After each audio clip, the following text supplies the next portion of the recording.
रात का समय, अंधेरा छाया हुआ। एक पुराना वीरान रेलवे स्टेशन, ठंडी हवा चल रही थी, सीटी बजा रही थी। राहुल थका हुआ और भटका हुआ प्लेटफॉर्म पर कदम रखता है। कोई है? राहुल चिल्लाया। उसकी आवाज खाली प्लेटफॉर्म पर गूंज रही थी। कोई जवाब नहीं, सिर्फ सन्नाटा। अचानक एक छाया प्लेटफॉर्म के अंत में दिखाई देती है। एक बूढ़ा आदमी एक फीकी वर्दी पहने हुए राहुल की ओर देख रहा है। ये स्टेशन बंद है, बूढ़े ने कहा। उसकी आवाज कर्कश थी। आपको यहाँ नहीं होना चाहिए।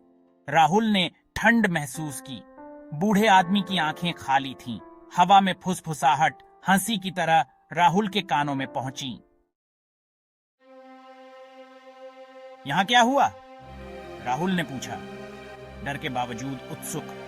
बूढ़े आदमी ने एक गहरी सांस ली, मानो दर्द से भरी हो। एक एक्सीडेंट, उसने फुसफुसाया। बहुत बुरा। उसने एक भूतिया कहानी सुनाई। एक ट्रेन, एक तूफान, एक ब्रिज जो गिर गया। और तुम? राहुल ने पूछा, बूढ़े आदमी की आंखों में देखते हुए। बूढ़े आदमी मुस्कुराया, एक दुखद भूतिया मुस्कान। मैं यहाँ का ख्याल रखता हूँ, उसने कहा। पैसेंजर्स का वेट कर रहा हूँ। राहुल के चारों ओर हवा ठंडी हो गई। Section 6, Echoes of the Past. This chapter delves into the memories and the lingering presence of those who once filled the spaces we now occupy. Platform शोर से भर गया। बच्चों की हंसी, एक ट्रेन की सीटी, बातचीत। यह एक समय की बात है जब यह स्थान जीवन से भरा हुआ था। हर कोने में कहानियां बसी हुई थीं। राहुल ने भूतों को देखा, परिवार, जोड़े, बच्चे प्लेटफॉर्म पर घूमते हुए। वे सब जैसे किसी पुराने समय की याद दिला रहे थे, जब यह स्टेशन खुशियों और मुलाकातों का गवाह था। फिर उतनी ही तेजी से सन्नाटा, जैसे किसी ने अचानक से समय को रोक दिया हो और सब कुछ ठहर गया हो। केवल बूढ़ा आदमी और राहुल अकेले ठंड में। यह दृश्य एक अजीब सी खामोशी में डूबा हुआ था, जैसे कि समय ने अपनी गति खो दी हो और केवल यादें ही बची हों। प्लेटफॉर्म पर खड़े होकर राहुल ने महसूस किया कि यह स्थान केवल एक यात्रा का माध्यम नहीं था, बल्कि यह उन अनगिनत कहानियों का संग्रह था जो यहाँ घटित हुई थीं। उसने सोचा कि कितने लोग यहाँ से गुजरे होंगे, कितने सपने और उम्मीदें इस प्लेटफॉर्म पर छोड़ी गई होंगी। बूढ़ा आदमी जो अब भी वहीं खड़ा था, शायद उन सभी कहानियों का मूक गवाह था। उसकी आंखों में एक गहरी समझ और अनुभव की झलक थी। राहुल ने महसूस किया कि यह प्लेटफॉर्म केवल ईंट और पत्थर का बना नहीं था, बल्कि यह उन सभी लोगों की यादों से बना था जो यहाँ से गुजरे थे। उसने सोचा कि शायद यही कारण था कि यह स्थान उसे इतना जीवंत और महत्वपूर्ण लग रहा था। यह केवल एक यात्रा का अंत नहीं था, बल्कि यह उन सभी कहानियों का एक नया अध्याय था जो यहाँ से शुरू हुई थी। बूढ़ा आदमी और राहुल दोनों ने एक दूसरे की ओर देखा, जैसे कि वे दोनों इस खामोशी में एक दूसरे की कहानियों को समझ रहे हों। यह एक ऐसा क्षण था जो समय के परे था, एक ऐसा क्षण जो केवल यादों और अनुभवों में ही जीवित रह सकता था। प्लेटफॉर्म की खामोशी में राहुल ने महसूस किया कि वह अकेला नहीं था। वह उन सभी लोगों के साथ था जो कभी यहाँ से गुजरे थे, और उनकी कहानियां अब उसकी कहानी का हिस्सा बन गई थीं। यह एहसास उसे एक नई दृष्टि और समझ दे गया, और उसने महसूस किया कि वह इस यात्रा में अकेला नहीं था।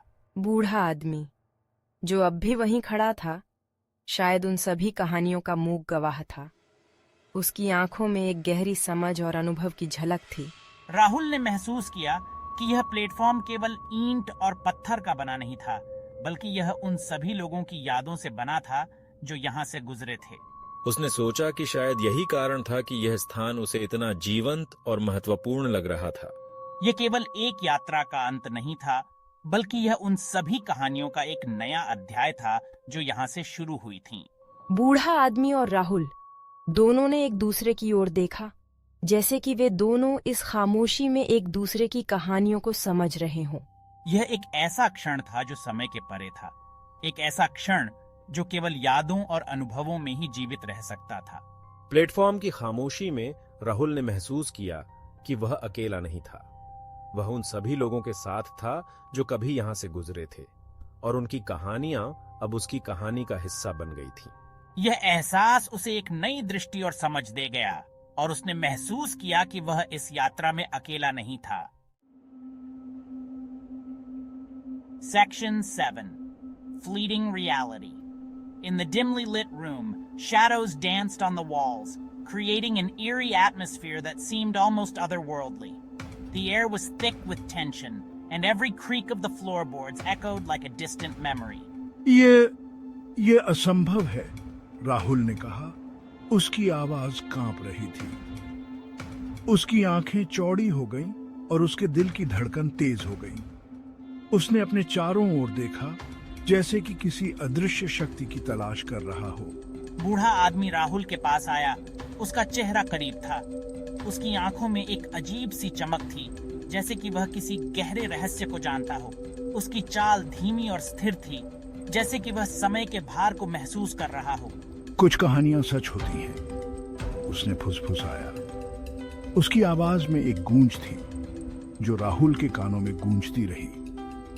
वह शब्द उसके दिमाग में घूमते रहे, जैसे कि वे किसी प्राचीन मंत्र का हिस्सा हों। और फिर बूढ़ा आदमी चला गया, पतली हवा में गायब हो गया। राहुल ने अपनी आंखें मली, यह सुनिश्चित करने के लिए कि वह सपना नहीं देख रहा था, लेकिन वह आदमी सचमुच गायब हो चुका था, जैसे कि वह कभी था ही नहीं। राहुल ने अपने चारों ओर देखा, लेकिन उसे कुछ भी असामान्य नहीं दिखा। वह सोचने लगा कि क्या वह सब कुछ उसकी कल्पना का हिस्सा था, लेकिन उसके दिल की धड़कन और उसकी त्वचा पर खड़े हुए रोंगटे उसे याद दिला रहे थे कि वह सब कुछ असली था।